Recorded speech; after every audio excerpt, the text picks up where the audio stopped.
El libro de Deuteronomio es el quinto libro de la Biblia y el último libro de la Torá. Después del éxodo de Egipto, Israel estuvo en el monte Sinaí por un año, entrando en un pacto con su Dios. Y luego tuvieron un desastroso viaje a través del desierto, y la generación del éxodo se descalificó a sí misma para entrar en la tierra prometida de Abraham. Así que Deuteronomio inicia con Moisés delante de esta nueva generación explicándoles la Torá. Y es a partir de aquí que el diseño y el propósito del libro se desarrollan. Deuteronomio está formado por una serie de discursos de Moisés donde él está solicitando a la nueva generación de Israel a ser fieles al pacto con su Dios. En el centro del libro está una colección de leyes, las cuales son los términos del pacto entre Dios e Israel. Algunas de las leyes son nuevas, pero muchas son repeticiones de las leyes dadas anteriormente en el monte Sinaí. Y de este hecho es de donde el libro recibe su nombre, de la palabra griega Deuteronomion, que significa segunda ley. Alrededor de estas leyes se encuentran dos secciones externas con discursos de Moisés. Cada una de estas están divididas en dos partes.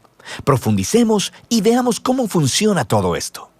Así que, primero que nada, Moisés resume la historia hasta ahora y resalta lo rebelde que fue la anterior generación, contrastando con la gracia constante de Dios y su provisión en el desierto. Y Dios sí trajo su justicia sobre ellos, pero no abandonó sus promesas del pacto. Después de esto siguen una serie de sermones muy apasionados, donde Moisés llama a esta nueva generación a ser más fieles al pacto que lo que sus padres habían sido. Él les recuerda los 10 mandamientos, y luego el centro de esta sección es una famosa enseñanza llamada el Shema. Moisés dice: escucha, oh Israel, el Señor es nuestro Dios, el Señor uno es. Amarás al Señor tu Dios con todo tu corazón, con toda tu alma y con toda tu fuerza. Esta se convirtió en una oración diaria muy importante en el judaísmo, y esta une todos los temas de este libro. Así que la palabra escucha, Shema en hebreo, significa mucho más que solo oír. Su significado incluye responder a lo que oyes, o en español diríamos obedece.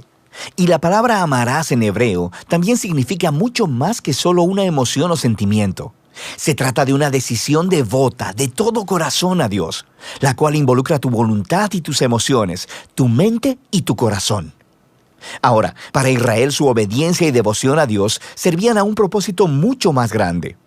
La obediencia a las leyes de Dios haría a Israel un pueblo único entre las naciones, justo como dijo Dios en el monte Sinaí.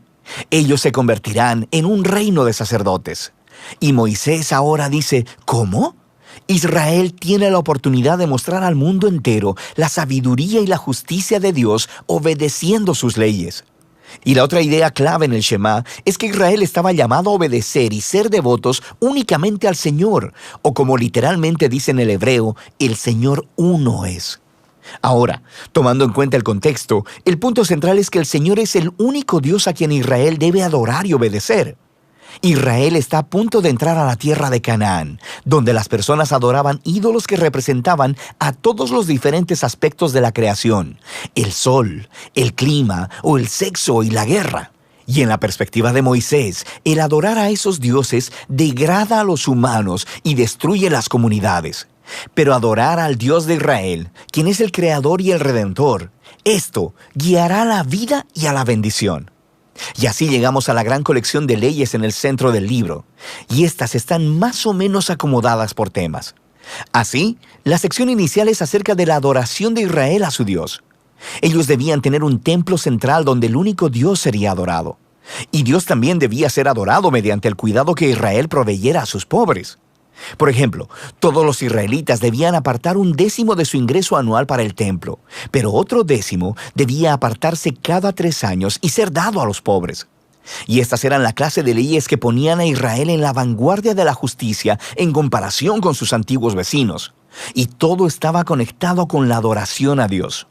La siguiente sección describe las cualidades de carácter de los líderes de Israel. Así que los ancianos, los sacerdotes y los reyes estaban bajo la autoridad de las leyes del pacto, las cuales Dios dijo que Él haría cumplir enviando profetas para pedirle cuenta a los líderes. De manera que en contraste con los vecinos de Israel, donde los reyes eran considerados como divinos y como la ley misma, los líderes de Israel estaban subordinados a la ley y a los profetas.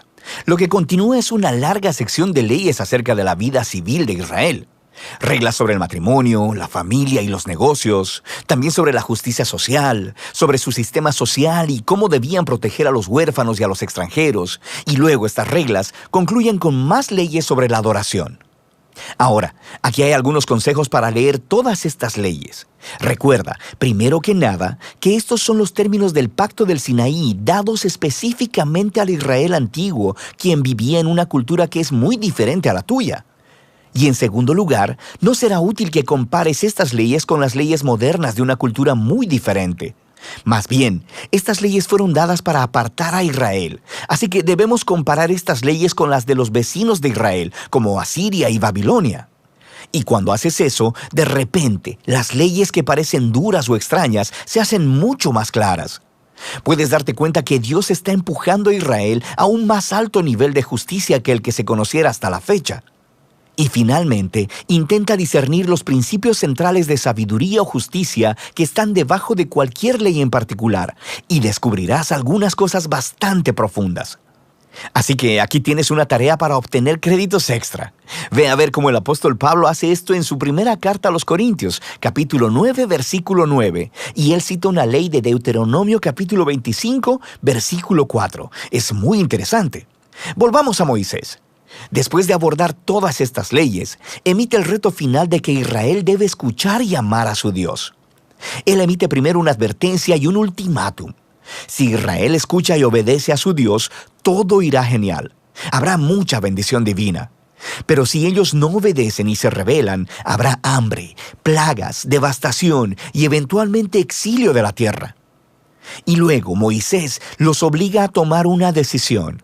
Él les dice: hoy he puesto delante de ti la vida y el bien, la muerte y el mal.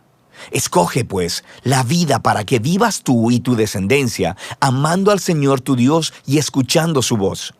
Pero luego Moisés dice esto: yo sé que después de mi muerte se corromperán y se apartarán de Dios y terminarán en el exilio. Lo que es un poco decepcionante, pero él ha estado con esta gente durante décadas y es bastante claro que sus esperanzas no son muy altas. Pero no todo está perdido, dice Moisés.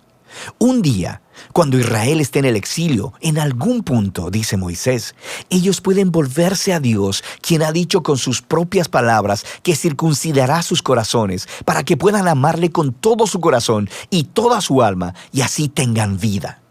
Ahora, esta es una vívida metáfora que está diciendo que algo está fundamentalmente mal con el corazón de Israel. Es necio y duro, y es lo mismo que está mal con el corazón de toda la humanidad. Esto regresa a la rebelión de los humanos en el jardín del Edén. Los humanos eligieron separarse de Dios. Ellos quisieron definir por sí mismos el bien y el mal, y como resultado, arruinaron el mundo bueno de Dios. Pero un día, dice Moisés, Dios hará algo para transformar los corazones de su pueblo, para que puedan realmente escuchar y amar a Dios con todo el corazón.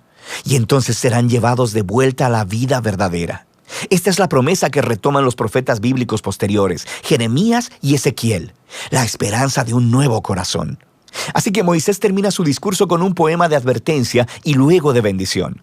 Luego sube a una montaña y muere. Y así termina la Torá. Todas las tensiones de los temas en la historia bíblica son colocados en su lugar, pero se quedan sin resolver. ¿Cuándo vendrá el descendiente de la mujer y derrotará al mal? ¿O cómo rescatará Dios a todo el mundo y bendecirá a todas las naciones a través de esta familia? ¿Y cómo pueden reconciliarse la santidad de Dios con personas que son rebeldes continuamente? ¿Y cómo transformará Dios los corazones de su pueblo? Para saberlo, deberás seguir leyendo, pero por ahora, de eso trata el libro de Deuteronomio.